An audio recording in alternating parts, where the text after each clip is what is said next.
Pay attention to this security camera footage. March 11th, 2026. Dublin, Ohio.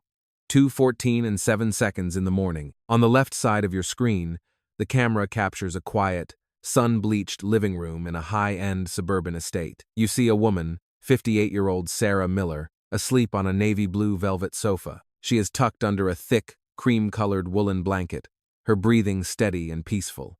A man enters the frame. This is Thomas Miller, her husband of 20 years. He is wearing silk pajamas, moving with a silent, practiced grace.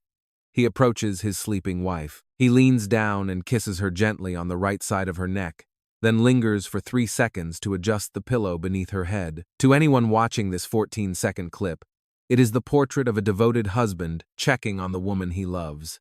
But now, look at the right side of your screen.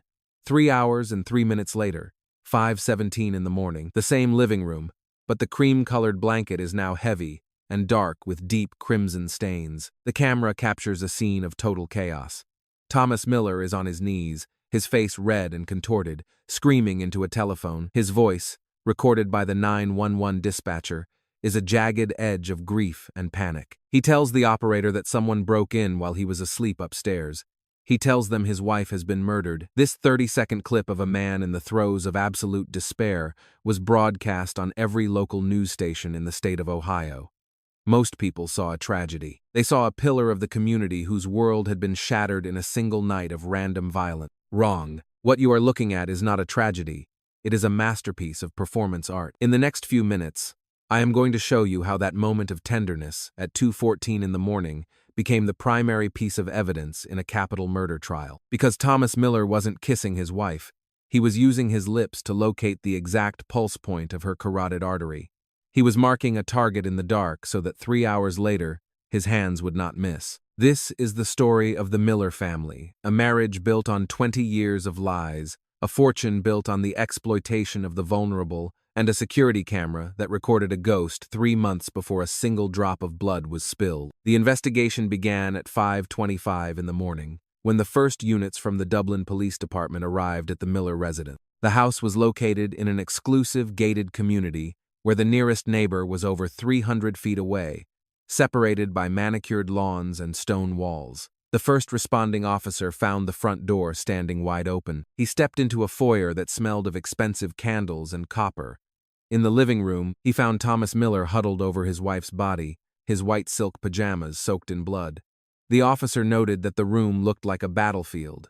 A glass coffee table had been shattered. A floor lamp was overturned. It had the hallmarks of a desperate struggle against an intruder. Sarah Miller was pronounced dead at the scene at 5:48 a.m. The medical examiner would later determine the cause of death to be a single, surgical incision to the right carotid artery, combined with blunt force trauma to the head. There were no defensive wounds on her hands.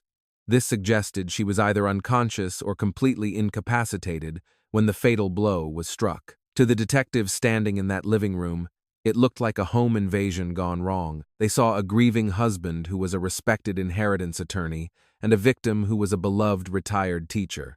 They saw a 20-year marriage that had been the envy of their social circle. But as the sun began to rise over the Ohio suburbs, the detectives began to notice things that didn't fit the narrative of a random robbery. Sarah's diamond wedding ring, valued at over $40,000, was still on her finger. Her purse, containing $1,200 in cash, was sitting untouched on the kitchen counter. The only thing missing from the house was a single file from Thomas Miller's private office, a file containing the upcoming audit of the Sarah Miller Healing Garden Fund. This is what psychologists call a reality collapse. It is the moment when the story you have been told begins to disintegrate, revealing a structure underneath that is far more predatory than anyone dared to imagine. Within 11 days, the man crying on the 911 call would be in an interrogation room, and the secrets hidden in the attic of that house would change the way every resident of Dublin, Ohio, looks at a closed door. Sarah Miller was 58 years old, a woman whose life was a testament to the quiet strength of the human spirit. For 30 years,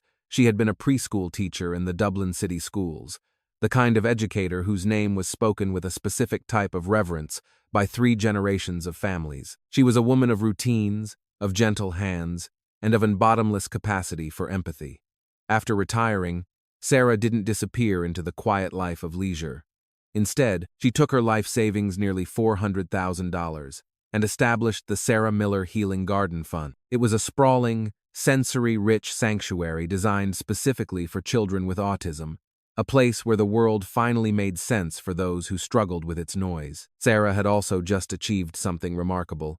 She had fought a 3-year battle with stage 3 breast cancer and won. She was in full remission, her health returning, and she was preparing to celebrate her 20th wedding anniversary on March 14, 2026. To the community, Sarah Miller was not just a neighbor. She was a living saint, and Thomas Miller was her perfect guardian. At 49 years old, Thomas was a senior partner at a prestigious law firm, specializing in with a dark irony that would later haunt the case inheritance and estate law. He was the man the wealthy called when they wanted to ensure their legacy was bulletproof, but he was also a local celebrity. Every Tuesday night, he appeared on the local news to provide pro bono legal advice for the city's poorest residents. He had a voice like polished mahogany, calm, intelligent, and deeply reassuring. He was the husband who held Sarah's hand through every round of chemotherapy. He was the man who spoke at charity galas about the sanctity of family. To any reasonable observer, Thomas Miller was the archetype of the modern gentleman. He had spent 20 years building a pedestal of moral superiority that was so tall and so polished that no one ever thought to look at what was happening in the pit beneath it. But inside the Miller household, the architecture of perfection was rotting. This was not a story about another woman or a secret second family. Thomas Miller's secret was a digital ledger. Starting in early 2023, Thomas had discovered the world of illegal, offshore cryptocurrency exchanges, platforms that operated in the shadows, promising astronomical returns for those willing to gamble with high leverage. Thomas, a man whose entire professional life was built on the careful management of risk, became a digital addict. He began with his own savings. Then, he moved to the couple's retirement accounts. By mid-2025, he had exhausted every liquid asset they owned. And then, he turned his sights on the only money left, the Sarah Miller Healing Garden Fund. Over the course of 6 months, Thomas used his position as the fund's legal trustee to systematically siphon off nearly $350,000. He told himself he was just borrowing it, that one lucky trade on a volatile altcoin would restore everything and leave him with millions in profit. He was wrong. Every trade failed. Every gamble deepened the hole. By January 2026, the Saint of Dublin was technically bankrupt, and her husband was standing on the edge of a financial abyss that threatened to swallow his career, his reputation, and his freedom. The deadline was March 14th, the couple's 20th anniversary. Sarah had planned to mark the milestone by conducting a comprehensive, independent audit of the Healing Garden Fund. She wanted to ensure the charity was solvent enough to expand its programs for the summer. She had even invited the local press to witness the signing of a new endowment. Thomas knew that the moment the auditors walked through the door, his life was over. He had 2 months to make $300,000 vanish, or to make the woman who would discover it disappear. This is what forensic psychologists call the predatory window. It is the moment when a person with deeply suppressed antisocial tendencies encounters a situation that appears to offer a consequence-free solution to an existential threat. For Thomas Miller, Sarah was no longer the woman he had loved for 2 decades. She was a witness. She was a creditor. She was an obstacle to the survival of the version of himself he had spent his life performing. Most people, when faced with financial ruin, choose confession or even flight. But Thomas Miller was a man of total control. He looked at the woman who had just survived cancer and decided that her survival was a liability. He didn't want a divorce. A divorce would involve a discovery of assets. He wanted a clean inheritance. He wanted to use her death to activate a life insurance policy and a sole beneficiary clause that would not only cover his debts, but allow him to maintain his pedestal forever. To ensure his plan succeeded, Thomas didn't rely on brute force alone. He relied on the accumulated trust of 20 years of marriage, which is the most effective security system ever built. He knew that Sarah's recent battle with cancer had left her physically fragile but mentally sharp. He couldn't just poison her. The toxicology would be too obvious. He couldn't just hire a stranger. The risk of a paper trail was too high. He needed a kick ban, a scenario that would explain away her death as a tragedy of mental health or a random act of violence. And so, 3 months before that fatal kiss at 2:14 in the morning, Thomas Miller began to build a ghost in his own house. In the 3 months leading up to the night of the 20th anniversary, the house on the outskirts of Dublin transformed from a sanctuary into a psychological cage. It began with the sounds, not the random settling of an old estate or the wood contract nape a winter cold, but something rhythmic and deliberate. Sarah Miller, a woman whose senses had been sharpened by the long, quiet hours of cancer recovery, started hearing scratching on the ceiling of her bedroom. It was the sound of fingernails dragged slowly across drywall, followed by a low structural vibration that moved through the support beams.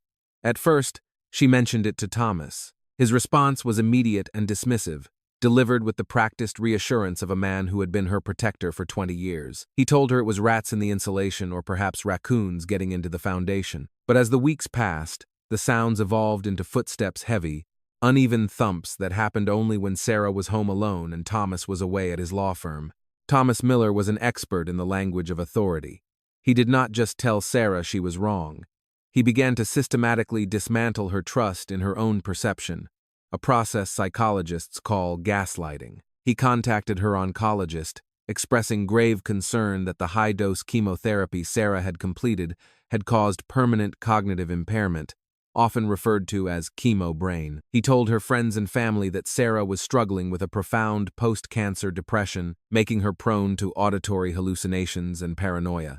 He was building a medical record that would justify any future tragedy, creating a paper trail that painted his wife as a woman losing her grip on reality. But the horror inside the Miller house was not a hallucination.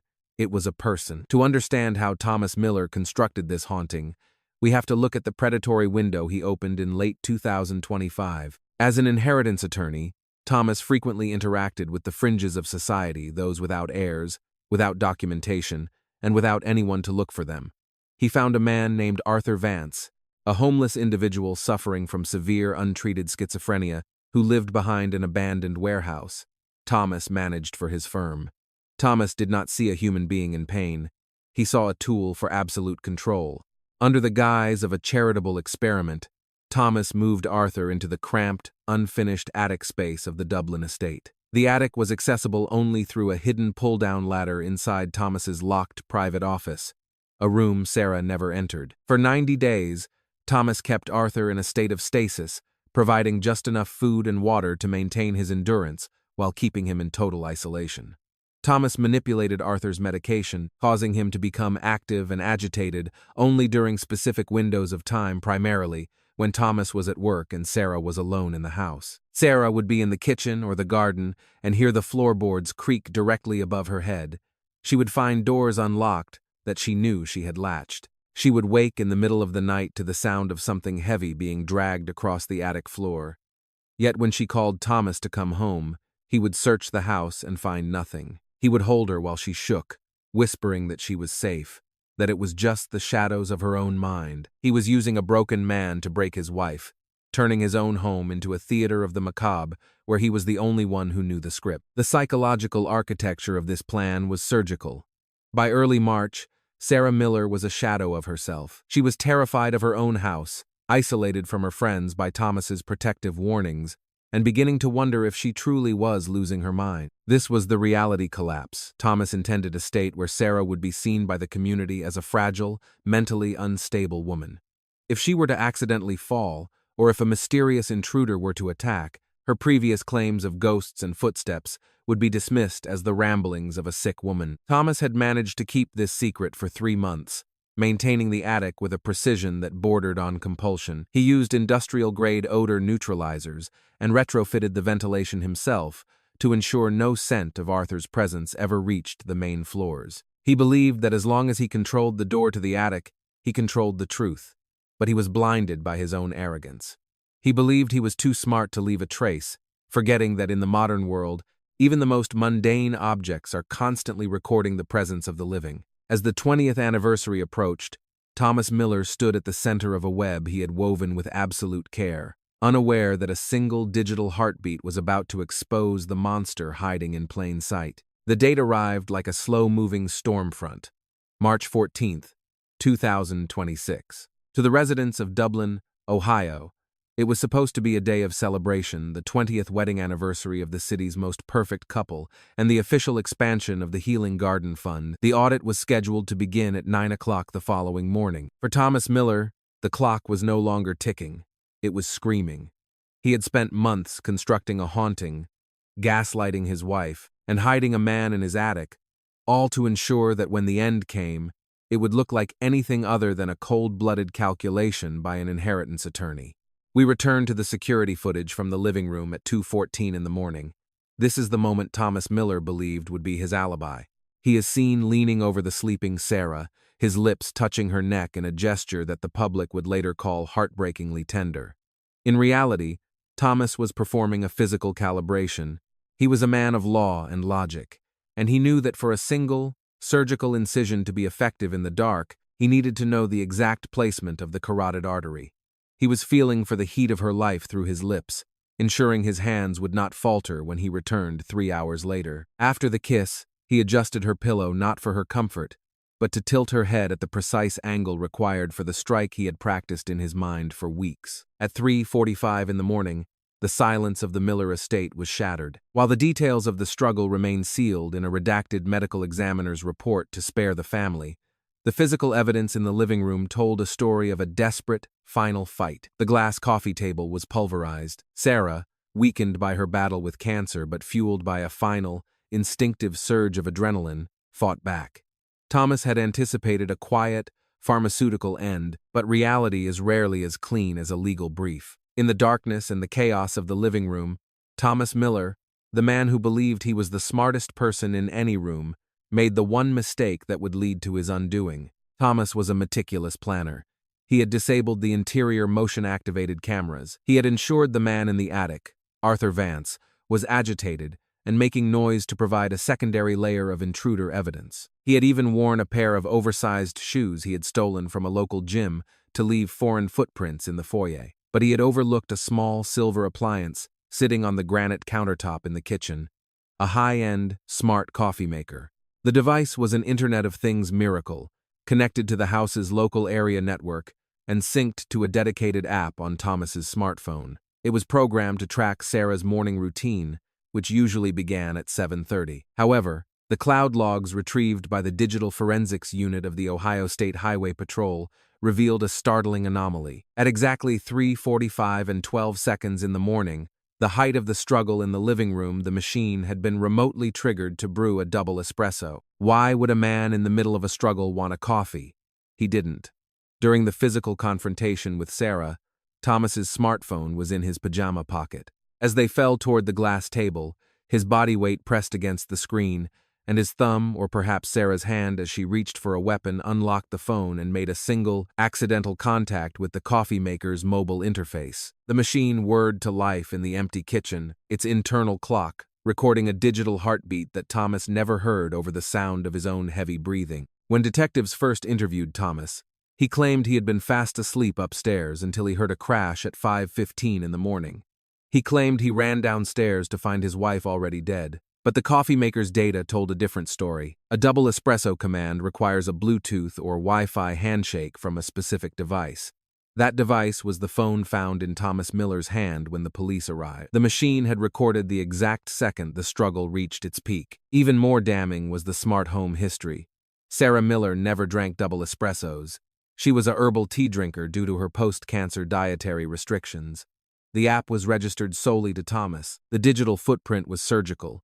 It placed the defendant in the kitchen area, with his phone active, exactly 90 minutes before he claimed to have woken up. To a jury, this wasn't just a technical glitch. It was the smoking gun of the 21st century. Thomas Miller had spent his career arguing that the law is a structure of words and intent. He believed he could manipulate the narrative of Sarah's death just as he had manipulated the funds of her charity. He had accounted for DNA, for witnesses, and for psychological profiles. He had even accounted for the ghost on the ceiling. But he had forgotten that in a modern home, every object is a potential witness. The very technology he used to manage his high-stakes cryptocurrency trades had become the narrator of his wife's final moments. As the detectives sat in his kitchen on the morning of the 15th, sipping their own coffee, They looked at the silver machine on the counter and realized that the Saint of Dublin had left behind one final, mechanical advocate for the truth. The arrest of Thomas Miller took place on March 21st, 2026, in a manner that was as calculated and public as the crime itself. It was the day of Sarah Miller's funeral. Hundreds of mourners, including the elite of Dublin and the families Sarah had served for decades, gathered under a gray Ohio sky. Thomas stood at the head of the casket, a black armband over his suit, his face a mask of practiced, somber dignity. As the service concluded, 4 detectives from the Dublin Police Department approached him in full view of the media and the congregation. They didn't whisper. They read him his rights as the cameras rolled, the clicking of shutters providing the only soundtrack to the collapse of his 20-year performance. The trial, which began in September, lasted exactly 21 days. The prosecution's case was a clinical reconstruction of a predatory window that had been open for 3 months. The most damning evidence was not the blood-stained pajamas or the financial records of the illegal cryptocurrency trades, but the testimony of the man from the attic, Arthur Vance. When Arthur was brought into the courtroom, he was no longer a ghost. He was a witness. He spoke of the darkness, the isolation, and the way Thomas Miller had treated him like an object in a legal simulation. The jury deliberated for only 6 hours. On October 15th, Thomas Miller was found guilty of first-degree murder, kidnapping, and the systematic embezzlement of charity funds. He was sentenced to life in prison without the possibility of parole. As the sentence was read, Thomas remained perfectly still, his mahogany voice finally silenced by the weight of his own calculations. But the true resolution of the Miller case lay in the clinical application of the law Thomas had mastered. Under the Slayer statute, a legal doctrine that dictates no person who feloniously and intentionally kills another can profit from that death, Thomas Miller was barred from inheriting a single cent of Sarah's estate or her life insurance policy. Because Sarah's will contained a specific clause regarding crimes committed against her, the entire Miller fortune, valued at $5,800,000, was immediately forfeited. The irony was absolute. Thomas had murdered his wife to protect his reputation and settle his debts.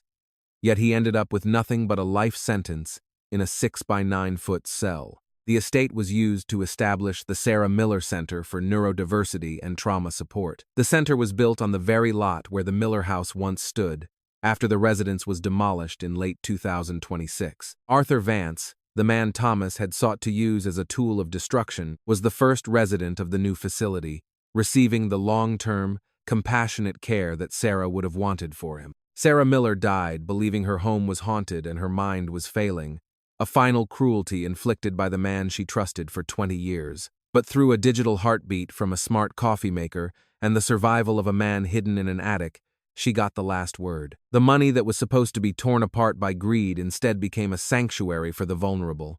Thomas Miller, the expert in inheritance, became the involuntary donor to a legacy of healing he tried to destroy. In the end, the camera and the cloud recorded what the eye refused to see, proving that while secrets can be buried in an attic or a basement, the truth has a way of finding its own way home.